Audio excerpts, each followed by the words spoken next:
Bismillahirrahmanirrahim. Assalamualaikum warahmatullahi wabarakatuh. Hadirin yang dirahmati Allah, teman-teman yang saya hormati, serta Pak Ilham selaku dosen pengampu mata kuliah Psikologi Dakwah. Perkenalkan, nama saya Nazalia Yusma Zahrani dari kelas 7A. Di sini saya akan memberikan sebuah topik yang menarik terkait peran persepsi dalam psikologi komunikasi. Terdapat kutipan dari Jean Piaget. Jean Piaget ini pernah berkata, apa yang kita lihat mengubah apa yang kita ketahui, dan apa yang kita ketahui mengubah apa yang kita lihat.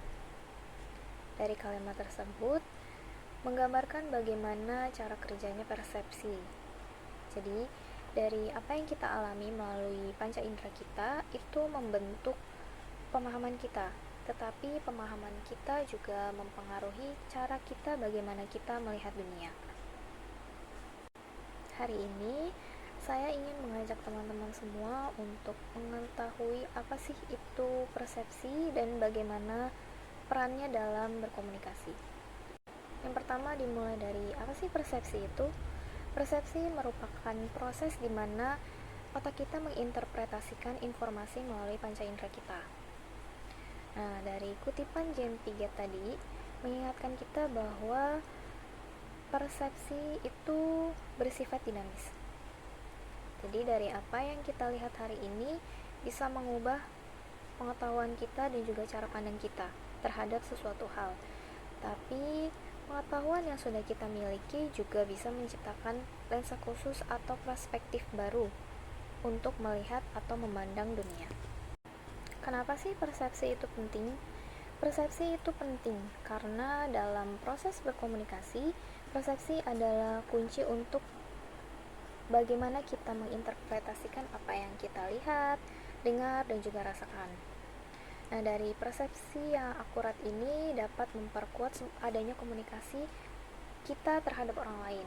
Sedangkan persepsi yang salah itu bisa menyebabkan adanya konflik dan juga kesalahpahaman antara kita dengan orang lain. Lalu, gimana sih cara kerja persepsi dalam berkomunikasi? Nah, yang pertama itu ada memfilter informasi.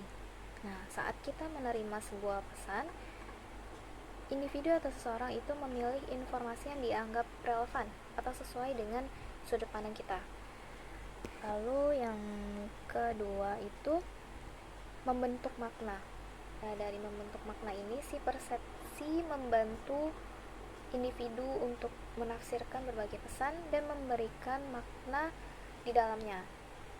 Misal, nada suara atau ekspresi wajah dalam komunikasi nonverbal dapat dipersepsikan berbeda oleh setiap individu, bisa bermakna positif maupun negatif.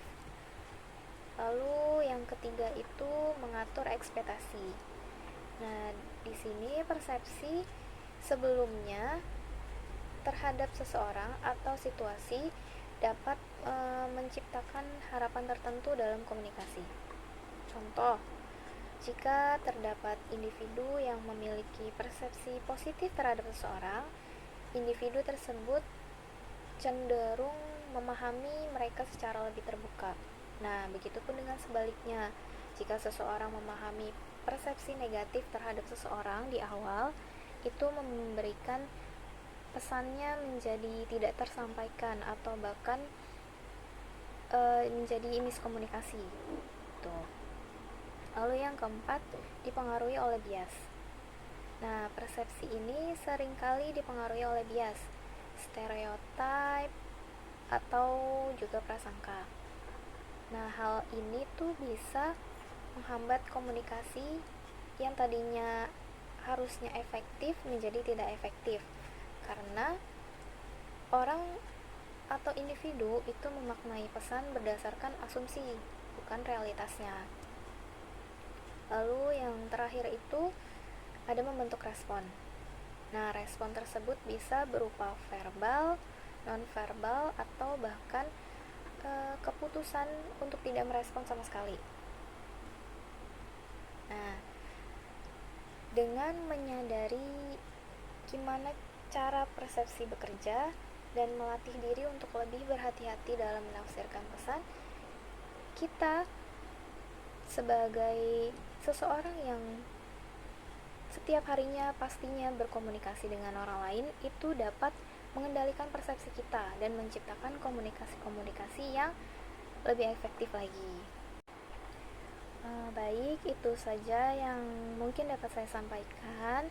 Semoga kita semua bisa menemukan persepsi yang baik dan juga akurat untuk bisa menumbuhkan keberhasilan dalam berkomunikasi dengan orang lain.